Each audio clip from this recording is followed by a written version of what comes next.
The moment you change your behavior, something strange happens. People who are comfortable with you suddenly become uncomfortable. Small comments appear. Jokes feel sharper. Boundaries are questioned.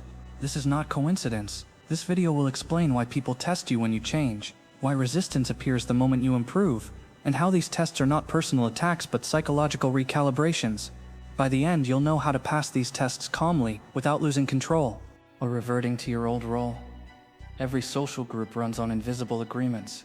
Who leads? Who follows? Who accommodates? When you change, become calmer, firmer, more decisive. You disrupt that balance. Others feel uncertainty because the version of you they understood no longer exists. Humans dislike unpredictability. When roles shift, people test to see if the change is real or temporary. These tests are attempts to restore the old structure. Most tests are not conscious attacks. They are unconscious checks. A joke that pushes a boundary. A request that ignores your new limits. A comment that would have controlled you before. People are asking one question. Are you serious or will you fold? Understanding this prevents emotional reactions. If you take tests personally, you fail them. If you see them structurally, you stay in control. A test probes. An attack aims to dominate. Tests stop once clarity is established. Attacks escalate. Many people misread tests as hostility and overreact, which confirms instability. Calm people respond minimally.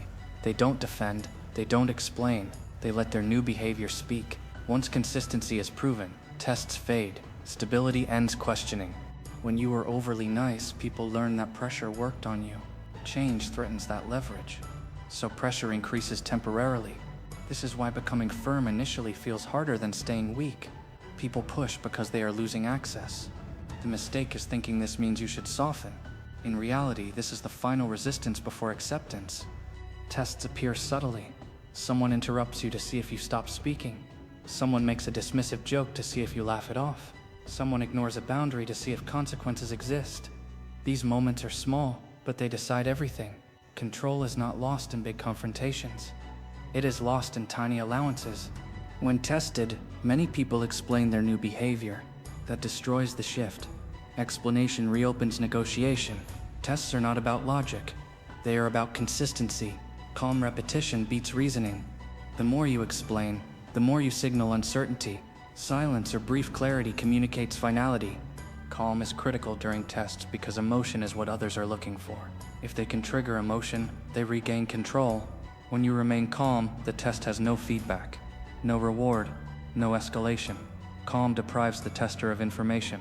Without information, the test collapses. When you change, others lose predictability.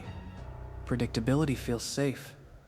Some people will unconsciously try to pull you back into your old role through guilt, humor, or nostalgia. You've changed is often not an insult. It's a complaint about lost access.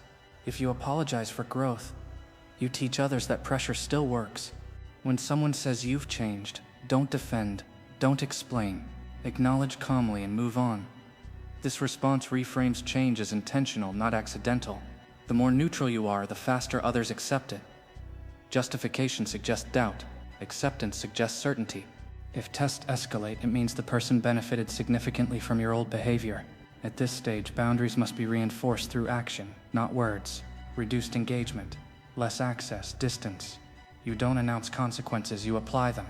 People respect patterns, not speeches. One calm response does nothing. Consistency changes identity. People don't adjust to words. They adjust to repeated behavior. If you hold your ground 10 times without emotion, your new role becomes reality. Tests stop when the cost of pushing outweighs the benefit. The hardest part of change is tolerating discomfort without relief. Silence feels awkward. Tension feels personal, but that discomfort is the price of independence. If you escape it by explaining or softening, you reset the cycle. Strength grows when you stay present without collapsing. Most people fail here because they want acceptance more than control. They mistake peace for stability. Real stability comes after resistance, not before. If you quit during testing, you train others to wait you out. Passing tests once changes everything. Once tests stop, interactions simplify. People adjust tone. Boundaries are respected automatically. You don't feel pressure to perform. Control becomes quiet. At this stage, authority is no longer something you enforce. It's something others assume. Change always invites resistance. Tests are the price of growth. They are not signs you're doing something wrong. They are proof that the old version of you is gone. Stay calm. Stay consistent. Don't explain. The moment you stop reacting, the world recalibrates around you. This is Cold Domination. Control through stability.